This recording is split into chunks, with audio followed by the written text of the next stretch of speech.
Welcome back again to everyone here at ECAC Apex Fall 2024 tournament. I'm here again with Saucy. I'm gonna point the right way this time, and that's the homie. No, We're gonna get other way. involved Other very way. soon here, and I want to give you guys an updated version. I'm gonna take a look to my right here and give you guys an updated standings of who's in check. Drum rolls, please. Hold on, wait. I think I have a drum rolling thing. Hold on, wait. Let me see it. Let me find it. Let me find it. Let me find it. Let me find it. Let me find it. Let me find it. Let me find it. I don't have a drum. Wait. I don't have a drum roll All good, key all on my good. soundboard. From your bottom 20 to top 1, we have AWPE, KU, OSO, UMT, GFU, KU Soaring, Vandals JV, WFU. Sorry, let me look at this. GFU, Shriner, Kaiser, and then Vandals. And then, and those actually aren't the updated graphics, so listen to me for now. Maverick Gold as your 10, William Mary as your 9, Shriner, sorry, as your 8, Mercury as your 7, Purdue as 6, Cat U as 5, Vandals V at 4, and for three teams that are in check, it is Purdue 2, UB Varsity, and Southern Miss. Those are your top 3 teams in the lobby. They all, if they win this next game, it's over. Dunzo. ECAC crowned victors are one of those 3 teams. But if it's not, then we can have a few teams that are close to being in check. Purdue at 43, Cat U at 43, and Vandals V at 47. So those teams are ever so close. And if you're not in those teams, I'm sorry for you guys as fans, but they still can win. It just means that those 3 teams are the main teams that will be potentially able to win this lobby. The other teams are really needing placement points and those absolute necessity elimination points. Absolutely. And are we doing more Apex if those teams don't win, or are we going into another 4 next week? We will be Um, continuing the bracket as long as it takes until a team wins based off of not points, but based off of the winning the lobby. And again, over time, Tonight? right? There'll be 5 out of the 10 or 10 out of the 20 teams that are in check. And so it's like a 50-50 chance if one of those teams Mhm. wins the lobby. And at that point, it's going to be ever so likely that that happens. And we're going to take a look at some of the gameplay now as we get into the lobby. We got the mega map back here at ECAC, and it looks like the hot zone is on the OCO side. But again, everyone is looting up. Again, Saucy, the age-old question: when you first land in, what is the first thing that you do? Hey, Zeus Station or Lightning Rod, baby. I'm keeping it consistent. If I feel like trolling my stack, then maybe we go command center and we just fight it out in that little circle. But I mean, other than that, Zeus Station or Lightning Rod, it's the best, bro. And I think what I like about it is that the amount of times that I've landed there, not knowing the map and just falling off every time. What? The amount of times I fell off the map chasing a box that I got off of a flyer, it's embarrassing to know that that stat might be out there somewhere I on mean, that's on my just a gift at Twitch. that point of consistency, right? And it looks like, I just hope that if I load into my ranked lobbies later, that you're not with me. I'm just kidding. Hey, Yeah, you'd be a great person to be hanging out with in a ranked lobby. I You offer know. no tactical advantage, only comedy. Vibe merchants, as it has been said. But looks like Southern Miss landing in the lobby. And one question you asked me earlier, and I think we had to reset the lobby, and so I didn't answer it quite fully. But you asked me a question of, do you think Southern Miss decides to change their play style now that they've gotten second twice? And I want to say the answer is absolutely not, because they got here with a passion and a way of playing the game that they dominate. The only suggestion I would the only suggestion I would suggest is that when it comes to the last 3-4 teams, you just are patient. You just use that patient muscle you've been growing through your years of driving around any area ever. It is rage infusing, and so you want to make sure that you just let the other team fight and just win the lobby. You got to stop going for those placement points. The second you're in the top 4, it doesn't matter anymore. You just need that check and a win. Yeah, I mean, personally, I'm pulling out the word.exe. I love that for you. Um, but yeah, I'm just hoping that these teams realize, hey, all these placement and elimination points only matter if you're every other team other than Purdue 2, UB Varsity, and Southern Miss. Those three teams, you guys just relax. It's all good. And win the lobby. And then send us all home, either joyous fans if you're a fan of those three teams, or underwhelming sadness and deep despair if you're not one of those teams. It looks like Idaho Vandals are going to decide to take an engagement here, but it's Cat U. They want those elimination points to get in check by next game. But the Idaho Vandals are ever low. They don't have blue shields. And at this point, they don't even have white health. They're going to decide to try to take some disengagements here. A very poor use of the Newcastle ultimate. He tried to jump farther than he did, and he landed 1 foot in front of his stomach. And it looks like Idaho Vandals. We're cutting to Caster's Test for just a second. Hi, But everybody. hello, I'm sorry we took a break during the action, but we had some issues on our end, and so we needed to solve them immediately. But now we're going to cut right back into the action as we're taking a look at William Mary. No idea how that engagement happened, but it looks like Cat U knocked Darth Sandius and Risky knocked UI Forza, and it looks like that entire team has now been fully eliminated, put in boxes, and Cat U is saying, yes, now we are let me do the math in my head. I can do this. 43 plus 3, that's 46. And they have 46 total points. They need 4 more if they're going to get in check this lobby. +2, the last member last member of the other team got stolen by somebody else. Oh, so it's only +2. That means they still need +2. 5 more points. And it looks like Saints, a team that's usually doing pretty well the entire season, they're going to get eliminated early. It looks like 18 squads remaining, 53 total members. Idaho Vandals in a fantastic spot. Purple shields all around. They're pinging loot. They're closing doors. And guess what? They're in the heart of the zone. Yeah, these next two zones are going to be a little bit slower here. I don't really want to see a lot of engagements here. Doesn't matter. I don't think I'm going to get what I want, given how high octane these players get around round 3. Very smart here from UI Odie to put down that respawn beacon as a little bit more of unbreakable cover. And I think it's just, we're just going to be waiting it out. There are going to be a lot of those teams with the a lot of the teams with that map knowledge or the zone knowledge going to be coming in here pretty soon. But I mean, overall, just trying to wait it out, lying in wait. If I had a nickel for every time I said that, I wouldn't be in credit card debt. So, just waiting for these next teams to engage here, but does not look like we're gonna have a lot of. We're gonna see Paladin shots going to be getting a knock onto Profitable Merchant.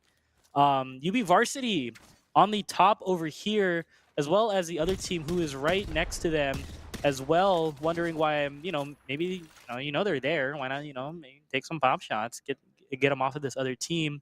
But it does look like the folks who were in that little area before are going to be getting some guests here pretty soon with Silverhawk and the rest of them. And now UB Varsity is made aware of the team that is hiding out over by M5. And now, what used to be a god spot is now just a shooting range for other teams, as there's not a lot of cover here, but they are not giving up this high ground. Doesn't look like it anytime soon. Trying to punish the other teams for peeking out on them. Does not look like it's going to work here. Trying their darndest to try and get these damage up. Maybe some KP up there, maybe some knocks, but definitely wanting some more Evo if they want to, maintain the lord of this high ground, or they're just going to get aped on by another team with higher shields and, better equipment than they do. The one thing that they are waiting, though, for is UB Varsity wants to scan this beacon again. They were waiting until the next zone fully closes, and they're going to scan in. And it looks like Southern Miss has already scanned, and they have this beautiful POV where the next zone is going to pull. They want this zone to pull towards them, and then for them to finally win this lobby, because they have been in check for now 3 or 4, I think 4 games. 3 today and 1 last week where they've just wanted to win the lobby and go home. They want Right. another trophy for their case, and it looks like they're showing that off with some of these shots here. Southern Miss in a decent position, but they're not in the Evo Shield topic that you've mentioned, Saucy, today. We need those Evo Shields purple or red for that final zone, and so blue is just not going to cut it. Well, I am going to say something. I told you so. Look at this team comp coming from Southern Miss. You have the Fuse, Bangalore, and the Gibby here. Definitely not a bunker comp and not one you want to see if you want to like play for longevity here. This is an aggressive team comp, and I love that for Southern Miss. You know, they said, you know what, lying and buildings and stuff, cringe. Waiting for the final circle, cringe. Getting kills and high damage, that's where the money is at. A bit ironic though that, you know, between both the Fuse and the Bangalore that they have less than 75 damage, but you know, it is what it is. You know, it doesn't have to be. It does look like there's going to be a catalyst on the team that Southern Miss is looking at right now. But this position here is going to be very strong at denying a lot of teams rotation into what looks like the final circle is going to end on. Does look like a team is going to be using the respawn beacon to get them back here. UI and Kaizen trying to get some picks onto Hooks William. I believe that is a member of UB Varsity, if I am correct. Lazy Kapu, Lazy Kapu and Flexo, all members of UB Varsity getting, you know, a little bit pressed here. Trials and tribulations and whatnot. I'm trying to use the big boy words that you use, but that does not work with my vocabulary. However, we have gone quite a while without an team wipe. Very interested to see, you know, who's going to be the number 18th squad to be out in the lobby here. Is it going to be one of these high caliber players such as UB or Southern Miss, or is it going to be, you know, another run of the litter? Just getting caught out, unfortunately. But we were going to have to wait, as a lot of these teams are playing for this final zone, and I am liking the number in the top right, how there are 18 squads left, 53 players coming in here into round 3. That just means more colorful Apex for me and the viewers, and for you as well, and for everyone else. Just a lot, not for the players, that's quite unfortunate for the players, but, you know, more entertainment for us. Absolutely, and the thing is that the zone is pulling fairly far away from the teams that we're currently looking at with KU Lake. They're going to have to decide if this engagement's worth it, or is it something that we give up on? And they're deciding, hey, if we thread the needle with some of these grenades, we'll get some eliminations here, and that is a crazy grenade from Paladin Shots, shooting them down with the nades. But it looks like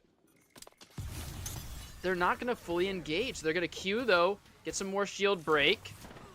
And Paladin Shots is going to just keep pinching and pinching this squad. And they are totally fine with a late rotate. Some good damage here. Another shield break. There's no way these teams have enough shield to last through this amount of damage. They're eventually going to run thin of shields. And so it's really, really good for them to stay and fight this. But every time that I've said something with this team KU, they've done the opposite. So they have decided, instead of doing all that damage and staying to outlast the shields, they've decided, hey, let's just rotate to zone. They're not worth it. And that is very, you know, amazing for my eyes. AWP in a good spot, and OSO not in the best of spots. Low on shield, they're going to have to heal up and use that bubble early. Good shield break and damage from Bible Sword. Ooh. A good grenade as well. Hopefully it'll light them up. Bubble being utilized, but there's that Gibraltar ultimate coming down now. OSO again in an ideal spot, but I'm realizing from looking at the zone that they have to rotate through this team, so they might as well engage them early on. Dragon Cole looking to play placements. They're one of the teams that probably has their duo eliminated. Huge damage from Bible Sword.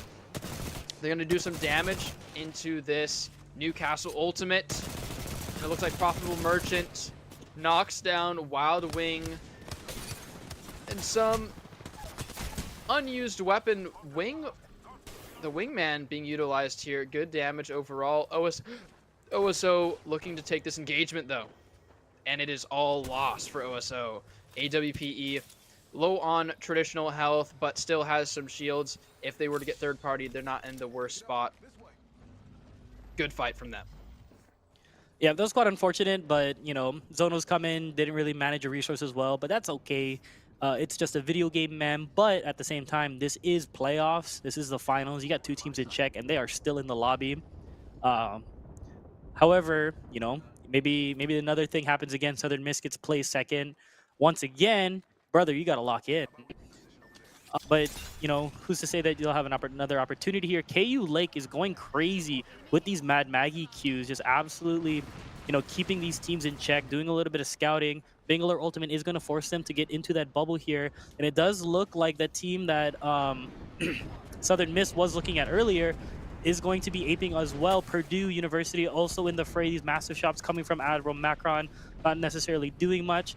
However, we're going to see Maverick does get a knock onto TKYO with the Sentinel.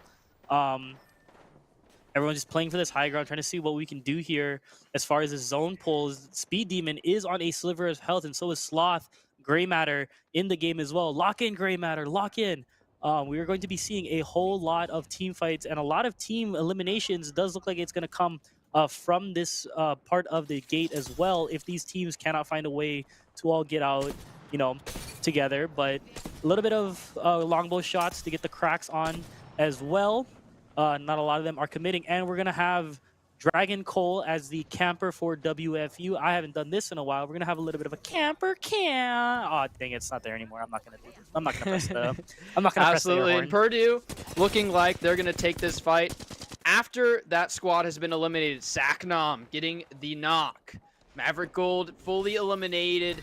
And that was Purdue to do it. They're getting some revives here from the other teams. Another knock occurs. The passive of Wraith being utilized, but it's not for much. They're running around like a chicken with their head cut off, and what is now left of them is in a coffin box. Sorry, I'm at a complete loss. Somebody in chat just said something that I'm not gonna repeat, and I don't know how I feel about it. Moving on, we do have GFU. We have Purdue fighting with George Fox. George Fox in a low ground, nice spot. But the one thing the Lifeline Ultimate does not cover is their heads and shoulders, and hopefully they have just that right shampoo as they're gonna be fighting these teams. And Purdue in an unopportune spot and making it the best solution with that Newcastle Ultimate. Now, a lot of damage incurring. The revive coming through. A nice shot breaking shields on both sides. The revive is a must, dragging them back through the Newcastle, utilizing that passive amazingly with that revive. Now, Purdue taking an engagement on George Fox in a more opportune style, but again, it's not actually George Fox that's fighting them. It's Purdue and another team. I'm forgetting who this team is at the moment, but big knocks, big eliminations from M Dragon, becoming the kill leader with 4. Absolutely, that's going to be KU Lake going to be taken out of the game, and Purdue 2 again showing us why they want to be Purdue 1 here. Who's to say that we don't have it backwards, but I'm pretty sure we don't. But then again, we don't, you know everything about every team out there. But it does look like Purdue 1 is still in the game too, telling their sister team, "Hey, you know, we're still in the, we're still in this game as well." Very interested to see how they guys are going to play out the rest of this engagement. Purdue does see this team down below, and it's going to be that Thermite Grenade that's going to be doing a lot of damage onto that Newcastle Ultimate and that Newcastle Shield, burning up a lot of resources here, especially super early on. And Purdue 2 is going to be eliminated at the hands of GFU, and that's going to be GFU with a little bit more of an advantage here. It looks like they're going to be taking some shots over at the Pills. Good shield, bad shield onto the Arc Star. And we're going to be moving into this engagement onto this Newcastle here. They're going to be popping the ult here, breaking their Newcastle ultimate, saying, hey, this is our space now. Get the shield break onto the Valkyrie, not necessarily getting the knock right away. Gibby ult is going to be down as well.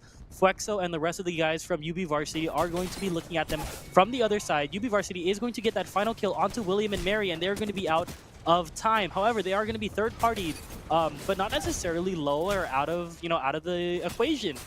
Salmon is going to get a knock onto TNPDX, but however, one of them is going to get down as well. Purdue 2 is going to be eliminated, or Purdue is going to be eliminated at the hands of TU Pain, and GFU Varsity is going to be, waiting it out a little bit longer, trying to see what they can do. Top 4 alive, Profitable Merchant being the only one alive on the side of GFU. Interesting to see where this is going to head off. No recon beacons, so that means no respawns here for GFU. It's going to be up to Profitable Merchant to get this res onto TNPDX. However, he cannot step out without getting absolutely punished by these other teams who are looking at them. And I do believe that it is going to be a GG's for GFU, completely knocked out at the hands of AWP. UB Varsity fighting themselves in a very good situation, using this Pathfinder zipline to ape this team. And if UB Varsity is going to be the ones to win this, they're going to finally end this tournament. But let's not say that that's going to be confirmed, not right. And thus, massive shots are going to be connecting. The first one going to go down. Does look like it's going to be Flexo on the side of AWP. That's going to be an advantage for UB, and it's going to be a knock, another knock. Turn around onto UB, and it does look like it's going to be the last one. And UB Varsity is the champions of ECAC Fall 2024. GG's, well played all. Beautiful, no notes, amazing. Well done from UB Varsity, and you did almost cast or curse it because you said UB Varsity is going to win now. But to be fair, you're saying that with some encouragement with the stats here. AWPE, going into that game, had 1 point in the total bracket so far, and so they ended up getting to a final 2 scenario, and they're against the number 2 team in the entire lobby. So from 20 to 2, there's a lot of gaps there. So UB was in check before that game. They win the lobby. They are ECAC's crowned victors. Great job from everyone here at UB Varsity. Claps all around. Good job to them. And that is Willin, Flexo, and Lazy Kapoo that are those members of those squads. They have won the entire tournament. Congratulations to those teams and to everyone else that was in the tournament this season. For the 20 teams that didn't make it to the finals and for the 20 teams that made it to finals, congratulations to you guys. Amazing Apex done all around. Amazing to be seen. And although my prediction was slightly off, the final result of the bracket was correct. I said UB Varsity was going to be the team that pulled it off. But I thought, Kat, you would win that one. Then UB Varsity would win. But UB Varsity, they were looking really, really clean at the end there. And I knew Southern Miss was a little bit interested in eliminations more than winning. And so that ended up ending their career there. So when are we going to Vegas then? It wasn't the exact prediction, so I won't be going to Vegas anytime soon, unfortunately. But looks like I have some luck left in me, so maybe that's something to do. But other than that, we want to say thank you for everyone here at ECAC Apex Fall 2024 tournament. We thank you for everyone that supported us throughout thick and thin, through all the production errors, and through all of the casting malfunctions of my English vocabulary. We appreciate you guys, and we will see you guys next season. See ya later.